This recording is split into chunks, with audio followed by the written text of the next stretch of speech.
Radio Campus Lille 106,6. Vous ne viendrez plus chez nous par hasard. Bien, alors on est ici à Dunkerque autour d'un couscous, le fameux couscous dunkerquois, en compagnie à une table à l'initiative de la CGT qui a bien voulu inviter Radio Campus pour prendre ce son, avec Benjamin Amar, donc membre de la commission exécutive confédérale de la CGT, l'une des figures, on peut dire une des figures médiatiques de la CGT. On l'a interviewé pendant le confinement, c'était intéressant. Et là, c'est à l'occasion de la sortie d'un livre que Benjamin a écrit et qui s'appelle « Les combats du clair-obscur ». On va parler aussi du sous-titre, ça c'est le titre. Mais le titre déjà, Benjamin, qu'est-ce que tu entends par ce titre, les combats du clair-obscur ? Quand mon éditeur Alain Guillaume m'a contacté pour faire le livre, il m'a demandé de réfléchir à un titre, rapidement, pour pouvoir justement faire la promotion, etc. Donc j'ai réfléchi et je me suis rappelé d'une de mes phrases préférées, effectivement, d'Antonio Gramsci, fondateur du Parti communiste italien et martyr de l'antifascisme, qui explique effectivement que dans un contexte de crise, qu'est-ce qui se passe ? Eh bien, le vieux monde se meurt, le jeune monde tarde à naître, et dans ce clair-obscur surgissent des monstres. Et je pense qu'on est dans une crise de civilisation capitaliste particulièrement grave, particulièrement exacerbée. Et donc voilà le titre des combats du clair-obscur dans cette époque de crise de civilisation où les enjeux pour le syndicalisme sont cruciaux. Quels sont les monstres qui surgissent dans ce clair-obscur actuel, Benjamin ? C'est un monstre à plusieurs têtes, un peu comme l'hydre de Lerne dans la mythologie grecque. Il y a bien évidemment, d'ailleurs chaque chapitre quasiment se consacre à une des têtes de l'hydre. Il y a bien évidemment la pire de toutes, c'est l'extrême droite, l'extrême droite fasciste, dont on oublie qu'en plus d'être raciste, elle est en réalité la roue de secours du capitalisme lorsque ça tangue, lorsque la situation devient trop compliquée. Et c'est effectivement le pacte faustien entre Hitler et le patronat allemand. En 1933, c'est l'arrivée de Mussolini favorisée par la Confindustria, c'est-à-dire le patronat italien, c'est Pinochet au Chili, voilà. Et c'est aujourd'hui en France le Rassemblement national. Je mets au défi quiconque de trouver une phrase critique contre le patronat de Marine Le Pen. Mais est-ce que le patronat lui-même a choisi Marine Le Pen là maintenant ? Pas encore apparemment. Non, mais parce qu'on n'est pas encore à ce moment-là. Mais je rappelle d'ailleurs, tu rebondis là-dessus, je rappelle que M. Roux de Bézieux avait eu l'idée d'inviter Madame Le Pen effectivement aux universités d'été du MEDEF, je ne me souviens plus si c'était Marine ou Marion, mais une des deux. Et donc voilà. Donc en réalité, il suffirait que ça tangue un peu plus. Et puis tout d'un coup, on leur trouverait des vertus. Mais voilà. Je ne sais pas si tu as remarqué, mais dans les médias, les chaînes d'information continue, certains experts, certains éditorialistes, mais même certains hommes politiques qui ne sont pas d'extrême droite, reprennent les thèmes de plus en plus de cette extrême droite. On serait peut-être... Parce que quand même, si on parle du fascisme, par exemple, à la française, quand il a pris le pouvoir en 1940, c'était pas que les ligues fascistes qui ont pris le pouvoir. Elles ont trouvé des alliés dans le système politique, dans le personnel politique de l'époque aussi. Mais parce que dans l'époque actuelle, même si on n'est pas encore effectivement dans le fait de choisir Madame Le Pen, même si le Front National est encore, ou le Rassemblement National est encore un épouvantail, pour autant, effectivement, on reprend une partie de son discours. Pourquoi ? Parce que c'est parfait de mettre la problématique identitaire quand la problématique sociale se pose. Ce qui emmerde, excuse-moi l'expression, profondément le camp d'en face en ce moment, c'est que la problématique sociale, elle soigne de partout. Au moment des Gilets jaunes, contrairement à ce qu'on a voulu dire sur ce mouvement, la problématique identitaire a été en réalité, dès lors que ça s'est décanté, mise de côté, et c'est la problématique sociale qui a tenu le haut du pavé. Et ça, forcément, pour les chiens de garde du capitalisme, c'est un problème. Donc, la stratégie de l'extrême droite qui consiste à dire en permanence à l'ouvrier français que son ennemi, ça n'est pas le patron mais l'ouvrier immigré, dans certaines circonstances actuellement, elle sert déjà. Alors toi, tu es militant syndicaliste à la CGT, et cette question, vous la posez bien sûr, des combats du clair-obscur. Le sous-titre de ton bouquin, Réflexion sur les modalités de la lutte. Et là, on peut peut-être rentrer dans le détail, c'est-à-dire à quelle bataille on a affaire, quoi, finalement, et comment la mener. J'imagine que c'est ce que... J'ai pas encore lu le bouquin, parce que je viens de l'avoir. Oui. Donc tu poses des bonnes questions, effectivement, c'est-à-dire les modalités, c'est au pluriel, parce qu'il y a plusieurs aspects qui sont tout aussi importants les uns que les autres. La première, et c'est pour ça qu'il y a la référence à Gramsci dès le titre, c'est la bataille idéologique. La bataille idéologique, elle est cruciale. Ça passe par des tas de choses. Effectivement, les mots, ça a un sens, par exemple. Hein, toute la bataille qu'a menée la CGT sur le combat, sur le coût du capital, on est au cœur de ça. Hein, pour expliquer que ce qui coûte, c'est pas le travail, contrairement à ce que disent les libéraux, mais c'est effectivement le capital. Et donc ça met au cœur la question de la lutte idéologique. Est-ce que tu es un partenaire social ? Non, je suis bien évidemment pas un partenaire social. Il peut être un partenaire social, ça veut dire qu'il y a un débat entre nous et le camp d'en face. Entre nous et les capitalistes, il n'y a pas de débat, il n'y a pas de partenariat, il y a un affrontement idéologique, et c'est comment est-ce qu'on va réussir à emporter le morceau. Est-ce que tu trouves qu'il y a trop de charges qui pèsent sur les entreprises ? Mais voilà, on ne parle pas bien évidemment de charges, on parle de cotisation, mais c'est très important. C'est très très important parce que quand tu dis ça à un salarié, ensuite tu expliques ce que c'est que les cotisations. Et le mot de charge, d'ailleurs j'ai un paragraphe là-dessus dans le bouquin, il veut dire fardeau, boulet, alors qu'en fait les cotisations, c'est effectivement au cœur des jours heureux et de la protection sociale, du changement de société de 1945. Au cœur de ce bouquin, il y a une partie sur les débats médiatiques auxquels je participe. Ouais. Et ça, en fait, moi j'ai été comme plein de CGTistes, je me suis retrouvé plein de fois en tant que spectateur devant ces débats médiatiques complètement verrouillés où la pensée unique régnait, etc. Et je me suis toujours dit, putain, mais c'est pas possible. On doit intervenir dans cet espace-là. Parce que moi, je me souviens d'un vieil ouvrier italien qui m'avait dit, tu dois toujours être là où sont les travailleurs. Et bien, les travailleurs, ils sont aujourd'hui des heures durant aussi devant la télé. Ils font pas que ça, mais ils regardent la télévision, ils regardent BFM. Et donc, si tu ne laisses parler que le patronat ou ses chiens de garde ou ses valets de pied, eh ben, il n'y a qu'une version de la musique qui va se faire entendre. D'où la nécessité d'y participer. Et c'est pourquoi, au début, j'y suis arrivé dans ce débat presque par accident.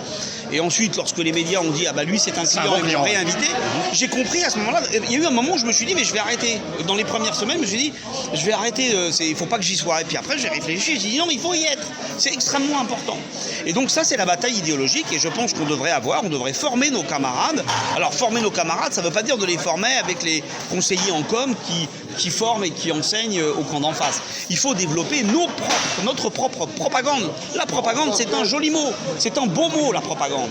Développer notre propagande, développer effectivement notre manière de penser la société. Et un autre aspect de cela, une autre modalité de la lutte, c'est bien évidemment la lutte syndicale. Et sur la lutte syndicale, je pense qu'on a beaucoup de choses à gagner sur la culture d'organisation que nous avons perdue. Moi, il y a des tas de trucs que je vois dans les organisations de la CGT, on a perdu le lien avec les salariés, on a perdu le lien avec les syndiqués, c'est un truc à renforcer. Un autre aspect de la lutte, c'est l'aspect internationaliste. Et là, je vais revenir d'abord là, et après on revient sur l'aspect internationaliste.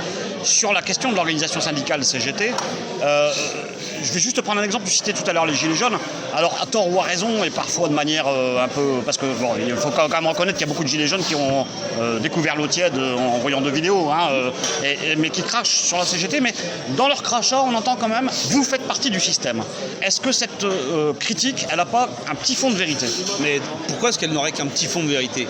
Moi, dans le Val-de-Marne, on a travaillé avec les Gilets jaunes, on s'est engueulé comme du poisson pourri. Mais c'est pas un problème. Mais qui a dit que la lutte de classe, c'était quelque chose, un parterre de roses, où tout allait se passer simplement ? Moi, je suis désolé, j'en parle dans le bouquin. Quand on se souvient de l'attitude de Lénine au moment de la controverse à propos de Gapone.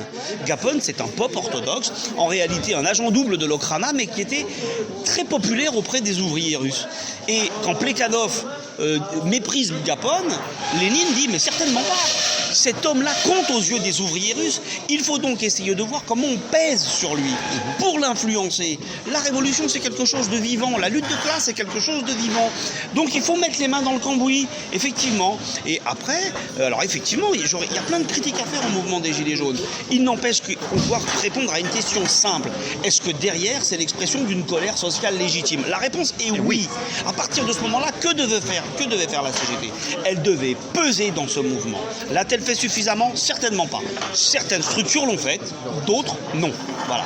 Et donc, il faut qu'on réfléchisse là-dessus. Et c'est extrêmement important parce que moi, j'ai été... Ça, tu vois, je vais te dire, c'est un exemple d'un recul de l'organisation. Voilà. Parce qu'en réalité, on aurait dû quadriller le terrain. On ne l'a pas fait. Voilà. Voilà. Sans doute parce que c'était compliqué. Et certains me disaient, mais il y a l'extrême droite dedans. Mais l'extrême droite n'était pas majoritaire. Il fallait donc la virer. Nous, je peux vous dire, en mars 2019, les vrais fachos, dans les manifs parisiennes, nous insultaient, nous hurlaient dessus pour qu'on sorte de la manif. On est resté. Et qu'est-ce qui s'est passé un mois et demi plus tard? C'est eux qui se sont fait sortir. Et à la fin, dans les manifs parisiennes de Gilets jaunes, on criait uniquement des slogans anticapitalistes et antilibéraux. Et ben voilà.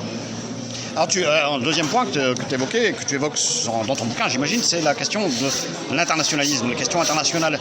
Et c'est vrai qu'avec un regard extérieur, bien sûr, en tant que journaliste, j'ai une petite connaissance des positions internationales et internationalistes de la CGT dans le passé. J'ai l'impression que c'est effectivement, comme tu commençais à le dire, un secteur qui est un petit peu abandonné, ou tout au moins on est parfois surpris de certaines prises de position de la CGT sur l'international. Bon, on sait aussi qu'il s'est passé des choses, qu'elle a quitté il y a déjà un bout de temps, mais la Fédération syndicale mondiale, la FSM, enfin voilà. Qu'est-ce que tu développes dans ce bouquin par rapport à cette question-là? Moi, je pense qu'en réalité, c'est une zone sur laquelle nous avons beaucoup perdu. Et dans lequel, en réalité, on est bien souvent à la remorque, en tout cas c'est mon opinion, on est à la remorque de la pensée unique là-dessus. Et alors il y a des terrains sur lesquels on a réussi à limiter les dégâts. Je pense par exemple à Cuba, où la CGT réinvestit la solidarité avec Cuba depuis quelques années.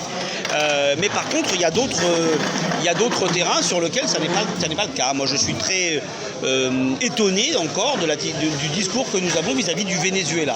Le Venezuela est un pays dans lequel l'impérialisme, effectivement, américain se déploie, mais avec une violence inouïe. On a un pitre qui s'appelle Juan Guaido, qui est une sorte d'apprenti putschiste qui fait des conférences dans les palaces de Caracas pour pleurnicher quand son coup d'État ne marche pas.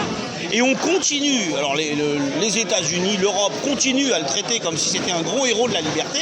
Et nous, on ne sait pas dire les choses très clairement, c'est-à-dire qu'il est hors de question de céder un pouce de terrain à l'impérialisme américain et à ses valets de pied dans le sous-continent d'Amérique latine.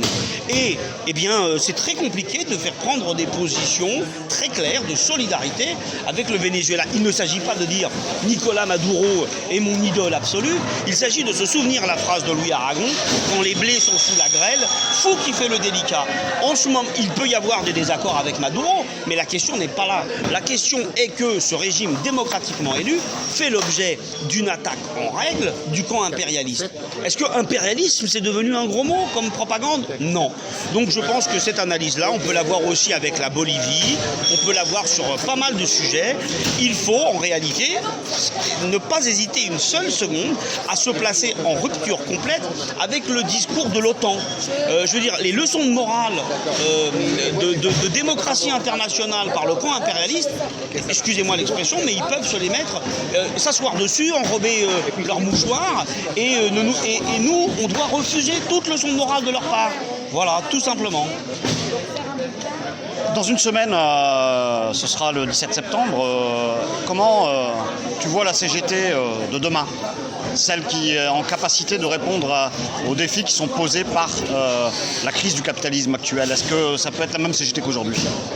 Je pense que...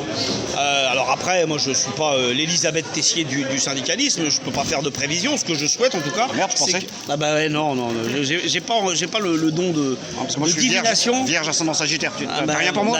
Essaye de faire dans ce cas-là un peu de prédiction. Moi, j'y arriverai pas. Mais par contre, qu'est-ce qu'elle doit être? La CGT, elle doit être...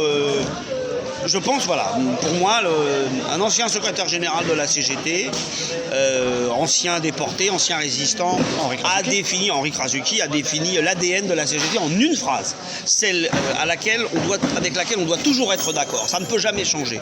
Quand Krasuki dit la régression sociale, ça ne se négocie pas, ça se combat, il résume l'ADN historique de la CGT. Et donc, voilà ce que nous devons faire. Et je pense que nous devons être capables, je pense maintenant, de monter le curseur curseur. Alors ça n'est pas simple, j'entends souvent on ne peut pas appuyer sur un bouton et ça marche. C'est vrai, d'ailleurs personne n'a jamais dit qu'il suffisait d'appuyer sur un bouton, personne n'a pensé les choses ainsi. D'ailleurs, on ne sait pas où il est le bouton. Là, on ne sait pas où il est, et je ne pense pas qu'il y ait de bouton d'ailleurs.